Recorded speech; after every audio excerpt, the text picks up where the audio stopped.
राजलदेसर कस्बे स्थित मेहंदीपुर बालाजी मंदिर में चल रहे श्रीमद् भागवत कथा ज्ञान यज्ञ के 5वें दिन श्रद्धालुओं का सैलाब उमड़ पड़ा। मंदिर प्रांगण पूरी तरह भक्तिमय वातावरण में सराबोर नजर आया। धार्मिक आयोजन की शुरुआत पुजारी राजूराम के सानिध्य में हुई थी। कथा के 5वें दिन कथा यजमान विष्णुकांत पारीक, पप्पूराम भाटी एवं दीपाराम प्रजापत ने अपनी धर्मपत्नी के साथ व्यासपीठ की विधि विधान से पूजा अर्चना कर आशीर्वाद प्राप्त किया। व्यासपीठ पर विराजमान पूज्यदंडी स्वामी शिवेंद्राश्रम महाराज ने श्रीकृष्ण की बाल एवं गोचर लीलाओं का भावपूर्ण वर्णन किया। उन्होंने गोवर्धन पर्वत धारण और गोचरण लीला की मार्मिक व्याख्या करते हुए बताया कि भगवान श्रीकृष्ण ने इंद्र के अहंकार का हरण कर प्रकृति और गौ संरक्षण का संदेश दिया। कथा के दौरान उपस्थित श्रद्धालु भक्ति रस में डूबे नजर आए।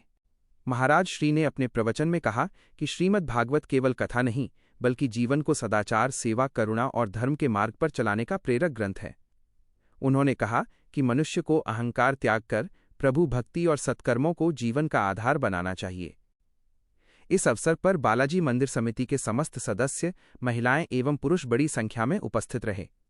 पूरे आयोजन स्थल पर भजन कीर्तन और जयकारों से वातावरण भक्तिमय बना रहा।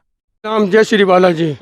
राजलदेसर स्थित मेहंदीपुर बालाजी में चल रही मद् भागवत कथा के 5वें दिन इतनी भीड़ थी कि कथा सुनने वालों की जगह कम पड़ी। कथा के बारे के अंदर हमारे साथ है सप्तूराम जी पारीक, मोहनलाल जी और कालू जी फोगला और जैकी जी सोनी।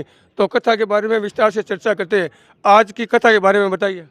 आज की कथा में शिवेंद्र स्वरूप जी महाराज ने कालिया मर्दन और गोवर्धन पर्वत की कथा बहुत ही अच्छी है जो सुनाई, और श्रोताओं की बहुत ज़्यादा से ज़्यादा भीड़ थी और कार्यकर्ता भी है जो को बहुत तन मन धन से लगे हुए थे और कथा का बहुत ही आनंद आया और बहुत भीड़ थी कथा में।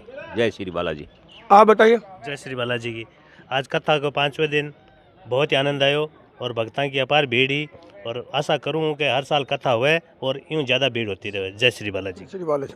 अजय भाई जी आप बताइए। कथा का बहुत ही आनंद पूर्वक अपने माहौल रहा और सब लोगों ने अपने सेवा के भाव रखे। जय श्री बालाजी।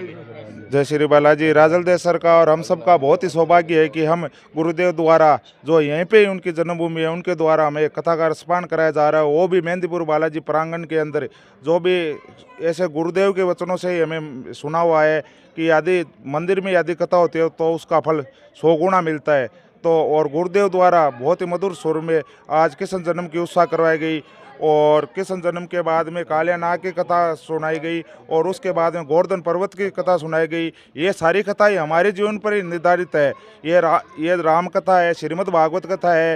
ये कोई साधारण ग्रंथ नहीं है। गुरुदेव ने बताया था ये जीवन में आदमी को धारण करना चाहिए और अपना जीवन सफल बनाना चाहिए।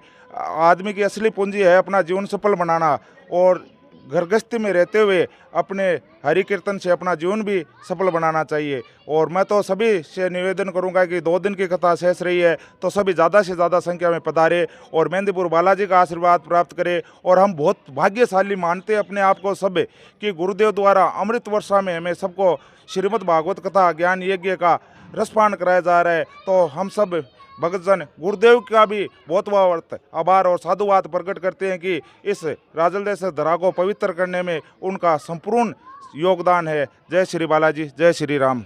एक आपसे लास्ट सवाल। मेहंदीपुर बालाजी सेवा सानिध्य के अंदर ये कौन सी कथा, पहली कथा है या ये चौथी कथा है?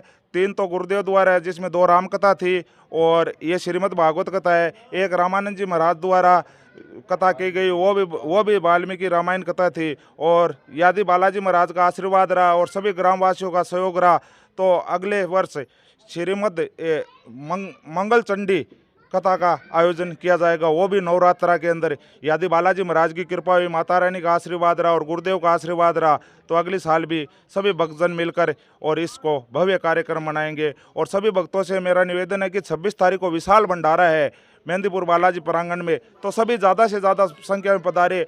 जैसे मोहनदास जी की महिमा है कि मोहनदास जी का प्रसाद लेने से शरीर के सारे कष्ट कट जाते हैं, वैसे ही मेहंदीपुर बालाजी की महिमा है कि जो भी जन मात्र मेहंदीपुर बालाजी का प्रसाद ग्रहण कर लेता है तो उसके शरीर के अंदर जो भी पीड़ा, जो भी बीमारी है वो बालाजी महाराज जरूर दूर करते हैं। तो सभी से मेरा अनुरोध है कि ज़्यादा से ज़्यादा संख्या में पधारे और बालाजी महाराज का आशीर्वाद प्राप्त करें। यह भी घाटा है, मेहंदीपुर घाटा पूरे भारत के अंदर 3 ही है। एक तो मेहंदीपुर खुद जो दौसा में स्थित है, एक रतनगढ़ और एक राजलदेसर। और जो भी भक्त सच्ची कामना से मेहंदीपुर दरबार में आते हैं उनके कार्य बालाजी महाराज जरूर पूर्ण करते हैं। जय श्री राम, जय श्री बालाजी महाराज। सुरेश जी आप बताएं।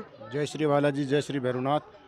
आज गुरुदेव के द्वारा 56 भोग का महत्व बताया गया है, जो हमें आज तक पता नहीं था 56 भोग क्या होता है। ये सुनकर आज हमें बहुत अच्छा लगा और 56 भोग का महत्व है, बहुत ही अच्छा लगा।